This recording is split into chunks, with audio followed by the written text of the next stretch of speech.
Hablemos acerca de Nefarius, cuando el demonio habla. Un asesino en serie va a ser ejecutado en una prisión de Oklahoma por matar a 6 personas. Horas antes recibe la visita de un psiquiatra que debe evaluarlo. Si es declarado mentalmente enfermo, se librará de la silla eléctrica. El criminal asegura que está poseído por un demonio que controla su cuerpo y sería el verdadero responsable de los homicidios. Este es el planteamiento de Nefarius, una película dirigida por Chuck Konzelman y Kerry Solomon, que se ha convertido en un fenómeno en el ámbito cristiano estadounidense. La mayor parte de su metraje transcurre en un único escenario, la sala de la cárcel, y con 2 únicos personajes, con un puro duelo argumentativo e interpretativo. Nefarius es el nombre que se da a sí mismo un demonio del inframundo y que significa en una lengua ya extinta algo así como el que es nefando. Ahora hablemos de temas claves en Nefarius, cuando el demonio habla. En el diálogo que sostiene el convicto poseído con el psiquiatra, que debe analizar la cordura mental del presidiario antes de su condena, vale la pena subrayar algunos temas que, según Nefarius, son logros que paulatinamente han ido conquistando sobre la humanidad, alejándonos cada vez más de Dios, exaltándolos como conquistas de un mal uso de la libertad. Según palabras del mismo psiquiatra, resentidos porque fueron creados con derecho de autodeterminación, los demonios se rebelaron porque Dios quería hacerlos esclavos de su voluntad.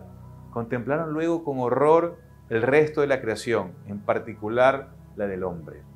Fue una bofeteada en nuestra cara, afirma Nefarius, pero mi maestro y dueño, o sea Satanás, se dio cuenta de que si podía llevarlos a desobedecer, podía revertir la situación. El demonio habla acerca de 3 grandes pecados que azotan a la humanidad. 1. La eutanasia como una gran victoria del maligno, pues la presenta como una conquista del progreso humano, debido a la capacidad propia de la técnica alcanzada por nuestros conocimientos de medicina para proporcionar una muerte sin dolor, digna, según sus defensores. Bajo la máscara de una caridad malentendida, se recurre a esta equivocada compasión para embaucarnos en la mentira, para privarnos del dolor bajo el barniz de la bondad. Nada más evidente que un auténtico retroceso hacia una cultura de muerte. La eutanasia es una gran victoria del inframundo, porque presenta como una conquista del progreso humano lo que en verdad es un auténtico retroceso. El hombre está llamado a compadecer a su congénere, no a alquilarlo. Sin embargo, bajo la máscara de una caridad mal entendida, hoy se recurre a esa compasión para asesinar incluso a nuestros familiares. Como el demonio es el embaucador, el padre de la mentira, gusta de presentar sus perversas maniobras bajo el barniz de la bondad. La eutanasia es una mentira que el demonio nos ha vendido. Le ha vendido a la humanidad y a muchos países que es una práctica verdadera disfrazada de caridad y de bondad. ¿Por qué? Porque creemos que es lo mejor para un ser humano cuando está padeciendo sufrimientos. Nos ha hecho creer que como ahora gozamos de mucha ciencia, de medicina, de tecnología avanzada, podemos disponer de las vidas. Y no nos damos cuenta que dentro de esa gran mentira la humanidad se condena. Nosotros como católicos no lo podemos permitir, peor promocionar. Debemos respetar la vida desde el nacimiento hasta la muerte natural, cuando Dios así lo disponga. Nosotros no podemos jugar a ser dioses, porque solo hay un Dios vivo, el que está en el cielo. 2. El aborto. El diálogo que habla sobre el aborto que está a punto de hacer su enamorada tiene un aire sobrecogedor, con una lógica extremadamente racional. Nefarius logra denunciar la barbarie en la que el psiquiatra había incurrido al motivar el aborto de su querida. Se hace referencia a culturas antiguas, paganas, en la que el sacrificio de niños era mucho más horroroso. Equipara este asesinato al sacrificio perpetrado por los antiguos adoradores de Moloch, a quien los mismos padres entregaban a sus hijos, que eran consumidos por las llamas entre gritos desgarradores. Como hoy somos más sensibles, ocultamos tales llantos en el silencio del seno materno. pero el dolor es el mismo. Y el agente que lo provoca, idéntico al sacerdote del terrible dios pagano. Cada año se provocan cerca de 73 millones de abortos en todo el mundo. El 61% de los embarazos no deseados y en conjunto el 29% del total de embarazos se interrumpen voluntariamente. El quinto mandamiento de Dios dice: no matarás. Por ende, es un pecado mortal matar incluso a un ser indefenso en el útero de su madre. La humanidad debe de analizar muy bien por qué razón hay tantos abortos voluntarios en el mundo. No es posible que nosotros, que somos adultos y tenemos el poder, nos metamos con una criatura indefensa. Se los dejo para la reflexión. El aborto no es un bien, porque con el aborto no solucionamos incluso hasta los traumas de la madre, que se presta a cometer semejante delito. 3. La cultura woke. Vemos en el diálogo una mención a la cultura woke. Curiosamente, Nefarius la señala como una obra que ya no es algo directamente provocada por el demonio. Señala que es una artimaña fruto de las intervenciones cada vez más sin sentido de la humanidad. Esta ya no es capaz de reconocer el bien del mal. Una humanidad que busca un bienestar engañoso y propicia una lucha acérrima contra el cristianismo y los valores más tradicionales, así va quitando sus fundamentos como son la belleza de la familia constituida por el hombre y la mujer. En efecto, el hombre ya se ha acostumbrado de tal modo a aceptar el mal que no es capaz de reconocer el bien. O mejor aún, que ya piensa que lo malo es bueno y viceversa.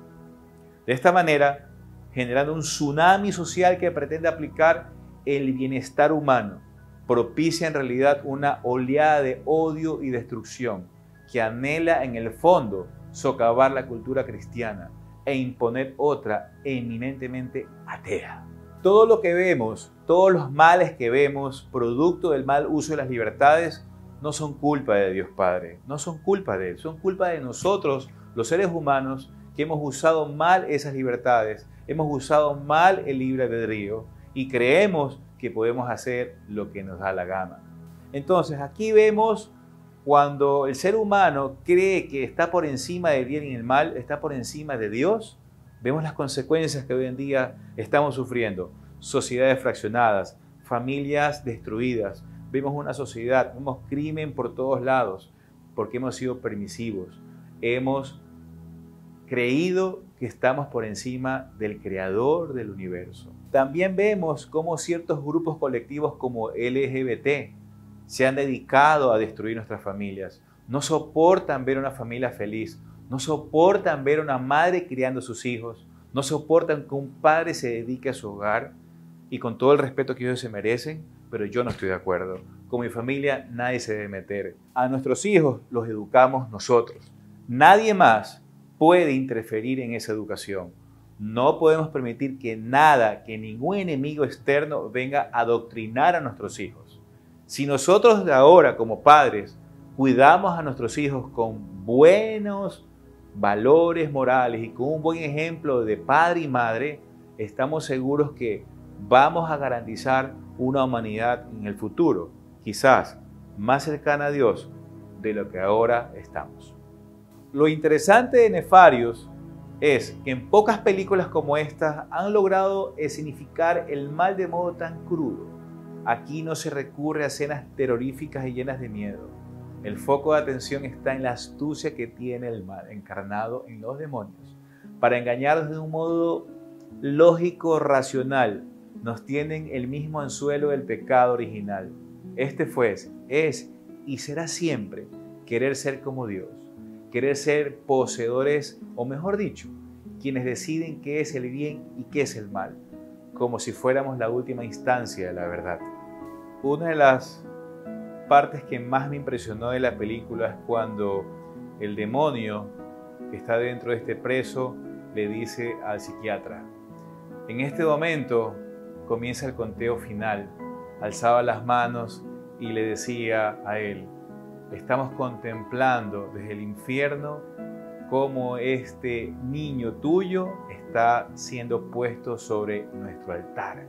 Y gritaba lleno de gozo, se excitaba, realmente me impresionó mucho porque me di cuenta cómo la película nos brinda esa oportunidad de ver un poco más allá cuando nosotros estamos cometiendo un asesinato, porque no me excluyo, soy un pecador más, y creo que eso es lo más importante, de entender que cada vez que sacrificamos la vida de un indefenso, lo estamos ofreciendo en el altar del demonio, del mismo Satanás. En esta escena también me impresiona mucho cuando el poseído, o sea, el demonio, le dice a James: tú eres mi niño, tú eres mi elegido, that's my boy, le dice con tanta firmeza, con tanta seguridad, pero fue una respuesta a una ratificación, a una forma de vivir de James, cuando le dice, ella puede hacer, o sea, su novia